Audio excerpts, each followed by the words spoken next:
Hello everyone, myself Armi Malik and I am working as an assistant professor in Metro College of Pharmacy, Knowledge Park, Greater Noida. From today, I'm going to start a video series in biochemistry, carbohydrate metabolism. In this video series, we will discuss about various metabolic pathways like glycolysis, gluconeogenesis, glycogenolysis, HMP shunt, TCA cycles. These are the various metabolic pathways we will discuss. So in today's video, I'm going to start with glycolysis because it is the first step in carbohydrate metabolism. Glycolysis. Okay, so I wanna make it one thing very clear that before studying glycolysis, we should have some basic knowledge about biomolecules.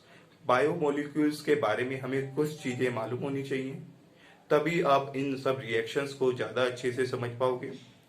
तो जो हम glycolysis pathway पढ़ेंगे, इसको हम थोड़ा detail study करेंगे। Various steps में क्या चीज़ें हो रही है हम इनमें डिटेल में डिस्कस करेंगे, ठीक है।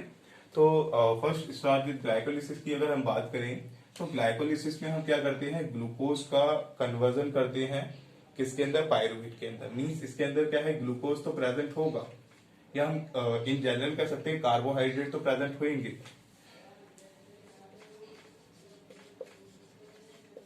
बट कार्बोहाइड्रेट के साथ और क्या प्रेजेंट है वहां पे, हमारे एंजाइम्स, वेरियस एंजाइम्स। हेक्सोकाइनेज हो गया आपका, एंड आपका आइसोमेरेज एंजाइम हो गया, एंड आपके म्यूटेज वेरियस एंजाइम प्रेजेंट है, and we will discuss it in this video. Enzymes, there are coenzymes also, and there are some nucleic acid, or we can say nucleotides like ATP. Okay.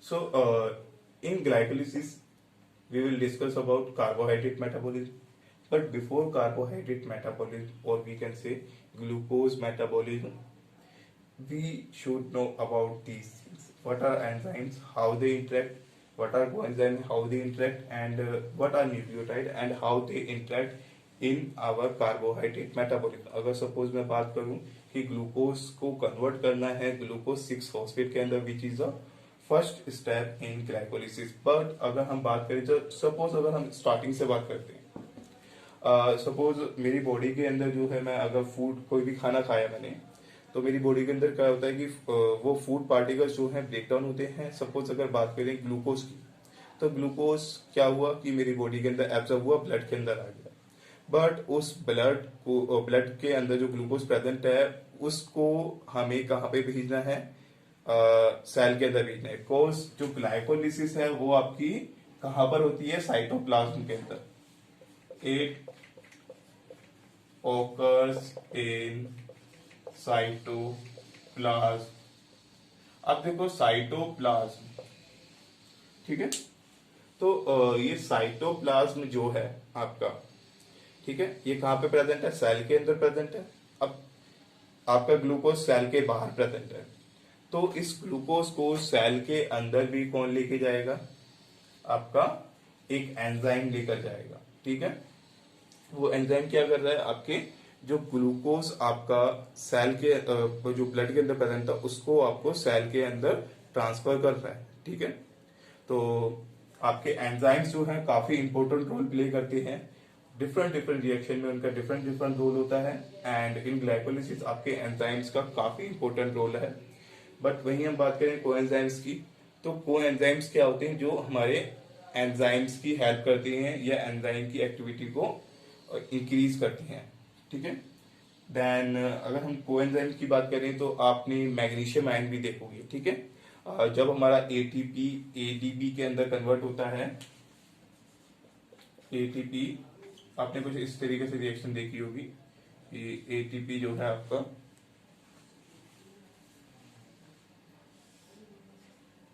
Convert हो रहा है ADP के अंदर, and यहाँ पे आपको magnesium ion देखने को मिला होगा। ये मैग्नीशियम आयन क्या कर रहा है, आपके एंजाइम की एक्टिविटी बढ़ाता है। किस तरीके से बढ़ाता है इसको हम फर्दर लेटर हम किसी और वीडियो में डिस्कस करेंगे। न्यूक्लियोटाइड। अब देखो ये एटीपी एडीपी आपके क्या है, न्यूक्लियोटाइड है, ठीक है। अब थोड़ा सा हम एंजाइम्स के बारे में डिस्कस करते हैं। देखो आपकी बॉडी के अंदर जो है डिफरेंट डिफरेंट एंजाइम्स हैं। कौन कौन से हैं? सपोज अगर हम फर्स्ट स्टेप की बात करें, फर्स्ट स्टेप जो है आपका, जब ग्लूकोज कन्वर्ट होता है ग्लूकोज 6 फॉस्फेट के अंदर, बट उससे पहले भी आपका एक एंजाइम यूज होता है। कौन सा एंजाइम? ट्रांसलोकेज। अगर हम बात करें एंजाइम्स की, तो फर्स्ट एंजाइम कौन सा होता है आपका? ट्रांसलोकेज। ये ट्रांसलोकेज एंजाइम क्या करता है आपका? ट्रांसफर करता है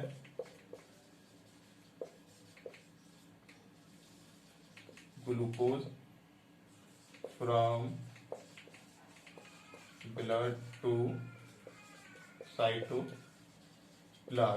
अब देखो ट्रांसलोकेज को हम यहाँ पे ज्यादा डिटेल में स्टडी नहीं करेंगे, क्योंकि ये जो है हम तब डिस्कस करेंगे जब हमारा थोड़ा डायबिटीज का हम डिस्कस करेंगे, ठीक है। तो जो मेजर रोल प्ले करते हैं वो डिफरेंट एंजाइम रोल प्ले करते हैं, ठीक है। एंड जो ये आपका ट्रांसलोकेज होता है ये इंसुलिन के थ्रू कंट्रोल होता है, ठीक है। It is controlled by insulin. It is controlled by insulin, ठीक है। आपका ट्रांसलोकेज एंजाइम हो गया आपका। इसने क्या करा? ग्लूकोज को ट्रांसफर कर दिया ब्लड से साइटोप्लाज्म के अंदर, आपके सेल के अंदर कर दिया। अब सेल के अंदर आ गया। अब देखो सेल के अंदर क्या होता है, आपका साइटोप्लाज्म प्रेजेंट होता है, वहां पर आपकी वेरियस रिएक्शन होती है, ठीक है। आपका जो ग्लाइकोलिसिस होता है वहां पर होता है। किस तरीके से होता है उसको हम थोड़ा सा देखते हैं। अगर कौन कौन से एंजाइम्स की बात करें, तो वहां पे आपके एक एंजाइम प्रेजेंट होता है फर्स्ट स्टेप के अंदर, हेक्सोकाइनेज, ठीक है। अब देखो हेक्सोकाइनेज हो गया, या हम बात करें फोस्फोफ्रक्टोकाइनेज एंजाइम अगर हम कहें, ठीक है। इसी तरीके से आपका ग्लिसरेट काइनेज। तो इन सब में एक कॉमन चीज हम देखते हैं, काइनेज प्रेजेंट है। अगर हम काइनेज की बात करें, तो काइनेज क्या होते हैं? काइनेज ऐसे एंजाइम होते हैं जो आपके फोस्फेट ग्रुप को, या इनऑर्गेनिक, आपने मोस्ट ऑफ द टाइम ये देखा होगा, ठीक है, पीआई से डिनोट करते हैं, मीन्स इनऑर्गेनिक फोस्फेट होता है, ठीक है। ये इनऑर्गेनिक फोस्फेट आपका कहाँ से मिलता है? हमें इन न्यूक्लियोटाइड से मिलता है। एटीपी, एडीपी, एनएडी वगैरह डिफरेंट डिफरेंट जो है आपके जो है फॉस्फेट ग्रुप प्रेजेंट होते हैं। एंड आपके जो है ये इनऑर्गेनिक फॉस्फेट जो है आपके साइटोप्लाज्म के अंदर भी प्रेजेंट होता है। अब अगर हम बात करें काइनेज की, तो काइनेज क्या करता है? इन फॉस्फेट या इनऑर्गेनिक फॉस्फेट ग्रुप को ट्रांसफर करता है हाई एनर्जी मॉलिक्यूल से लो एनर्जी मॉलिक्यूल में।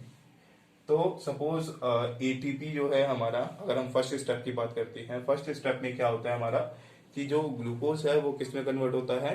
ग्लूकोज 6 फॉस्फेट के अंदर। उसके अंदर फॉस्फेट ग्रुप का एडिशन हो रहा है। कहाँ से हो रहा है? एटीपी से हो रहा है। ये एटीपी क्या करता है आपका? उसको एनर्जी प्रोवाइड करता है। सपोज जस्ट हम अगर रिएक्शन समझें, तो यहाँ पे सपोज ग्लूकोज है आपका, ठीक है, ये ग्लूकोज 6 फॉस्फेट में कन्वर्ट हो जाता है, ठीक है। अब यहाँ पे जो है आपका ये एटीपी कन्वर्ट होता है एडीपी के अंदर। यहाँ से फॉस्फेट ग्रुप टूट जाता है मैग्नीशियम आयन की प्रेजेंस में। यहाँ पे आपका एंजाइम काम करता है काइनेज, बट वो पर स्पेसिफिकली हेक्सोकाइनेज होता है, ठीक है।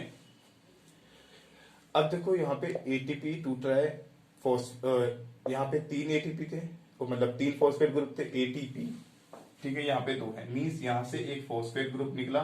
एटीपी कैसा है? हाई एनर्जी मॉलिक्यूल है, ठीक है। आप सभी टाइप्स ऑफ बॉन्ड्स में अगर हम देखें एंजाइम्स के अंदर, तो फॉस्फेट ग्रुप जो है हाई एनर्जी बॉन्ड होता है, और एटीपी के पास 3 फॉस्फेट ग्रुप होते हैं, जिसकी वजह से जो है वो हाई एनर्जी मॉलिक्यूल होता है। ये क्या करता है? काइनेज एंजाइम इस फॉस्फेट ग्रुप को ट्रांसफर करता है ग्लूकोज पे, ठीक है। तो काइनेज क्या कर रहा है? फॉस्फेट ग्रुप का ट्रांसफर कर रहा है, transfer of phosphate into transfer of phosphate into from high from high energy to lower energy. Okay, and then हम देखते हैं कि इसके अंदर जो है आपके आइसोमेरिक एंजाइम प्रेजेंट होता है। ठीक है, फोस्फो ग्लूकोज आइसोमेरेज एंजाइम हो गया। ठीक है, तो ये आइसोमेरेज क्या करता है, आइसोमराइजेशन करता है। ठीक है, अब ये आइसोमराइजेशन अगर हम बात करें सेकंड स्टेप में क्या होता है, हमारा जो ग्लूकोज 6 फॉस्फेट होता है वो किस में कन्वर्ट होता है, फ्रक्टोज 6 फॉस्फेट के अंदर। ग्लूकोज और फ्रक्टोज आपस में एक दूसरे के आइसोमर्स होते हैं, ये एक दूसरे के एल्डोज और कीटोज आइसोमर्स होते हैं। तो ये क्या करता है, आपका आइसोमराइज एंजाइम इस ग्लूकोज को, जो कि हमारा एल्डिहाइड प्रेजेंट होता है जिसमें, उस एल्डोज को कन्वर्ट करता है कीटोज के अंदर, यानी कीटोन ग्रुप जिसमें प्रेजेंट होगा मींस फ्रक्टोज के अंदर। ठीक है, तो एल्डिहाइड को कीटोन के अंदर कन्वर्ट कर रहा है, ग्लूकोज को फ्रक्टोज के अंदर कन्वर्ट कर रहा है। ठीक है, तो ये कौन कर रहा है, आइसोमेरेज एंजाइम कर रहा है। ठीक है, नेक्स्ट एंजाइम जो है आपका फ्रक्टोज के बाद जो है हमारा एक एंजाइम होता है एल्डोलेज।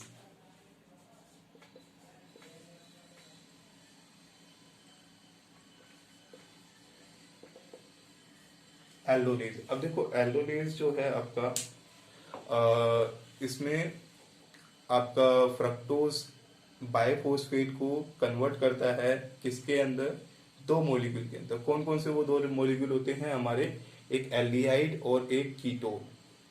ठीक है, तो एक एल्डिहाइड और एक कीटोन।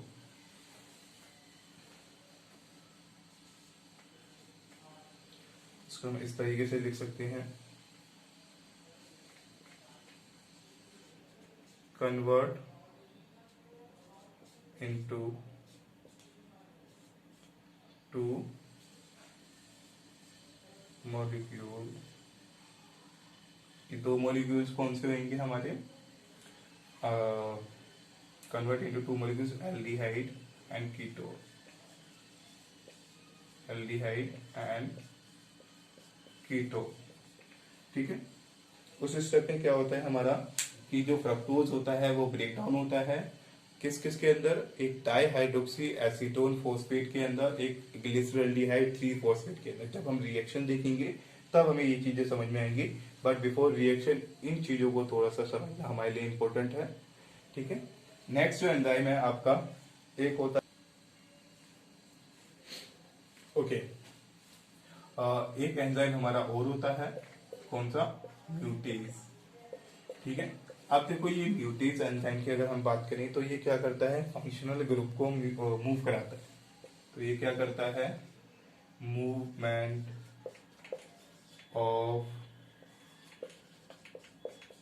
Functional group. ठीक है, इन अ मॉलिक्यूल, किसी मॉलिक्यूल के अंदर फंक्शनल ग्रुप को मूव कराता है। ठीक है, आप सपोज अगर हम देखते हैं फॉस्फोग्लिसरेट या 3 फॉस्फोग्लिसरेट है हमारा। ठीक है, उस मॉलिक्यूल में थर्ड पोजीशन पे फॉस्फेट ग्रुप प्रेजेंट होता है, बट ये म्यूटेज क्या करता है, उसको सेकंड पोजीशन पे लाता है। ठीक है, उस फॉस्फेट ग्रुप को। ठीक है, मैं हमारा इनोलेज। तो ये इनोलेज एंजाइम क्या करता है, ये इनोलेज एंजाइम हमारा इनोल बॉन्ड की फॉर्मेशन करता है, फॉर्मेशन ऑफ इनोल बॉन्ड। अब ये इनोल बॉन्ड क्या होता है, सबसे पहले हम देखते हैं। अगर सपोज जस्ट ड्रॉ करते हैं पहले इसको, सपोज मेरे पास एक स्ट्रक्चर है, उसके अंदर एक फॉस्फेट ग्रुप प्रेजेंट है और वो एक ऐसे कार्बन से अटैच है जो दूसरे कार्बन से डबल बॉन्ड के साथ अटैच है। तो इस बॉन्डिंग को हम क्या कहते हैं, इनोल बॉन्ड कहते हैं। और ये इनोलेज एंजाइम इस इनोल बॉन्ड की फॉर्मेशन में हेल्प करता है और हमारा कंपाउंड फॉर्म करता है ग्लिसरेट टू फोस्फोपाइरुवेट। ठीक है, ये next enzyme is dehydrogenase. Okay, dehydrogenase is an oxidative enzyme. ये हमारी रिएक्शन के अंदर ऑक्सीडेशन करवाता है। कैसे? Oxygen is a removal of hydrogen. अगर मैं किसी कंपाउंड में से हाइड्रोजन को रिमूव करता हूँ तो मीन्स वहाँ पे क्या हो रहा है, मेरा ऑक्सीडेशन हो रहा है। तो सिमिलरली जो डिहाइड्रोजनेज है वो क्या करता है, आपका ऑक्सीडेशन करवाता है। ऑक्सीडेटिव एंजाइम है, ठीक है। किस तरीके से ऑक्सीडेशन करवा रहा है? बाय रिमूविंग हाइड्रोजन, ठीक है, रिमूवल ऑफ हाइड्रोजन, ठीक है। अभी रिमूवल ऑफ हाइड्रोजन कैसे करवाता है? By the use of nucleotides, ठीक है। कौन कौन से न्यूक्लियोटाइड्स होते हैं यहाँ पे हमारे? By using NAD+, okay. अब ये NAD+ क्या है, इसको फर्दर हम बाद में डिस्कस करेंगे। तो these are the various enzyme which involve in glycolysis pathway. I hope आप सभी को ये चीज़ें समझ में आई होंगी। नेक्स्ट वीडियो में जो है हम डिस्कस करेंगे कोएंजाइम एंड न्यूक्लियोटाइड्स के बारे में, एंड उसके बाद जो है हम देखेंगे कि ये कार्बोहाइड्रेट, एंजाइम्स, कोएंजाइम, न्यूक्लियोटाइड्स आपस में किस तरीके से रिएक्ट करके ग्लाइकोलाइसिस पाथवे करते हैं।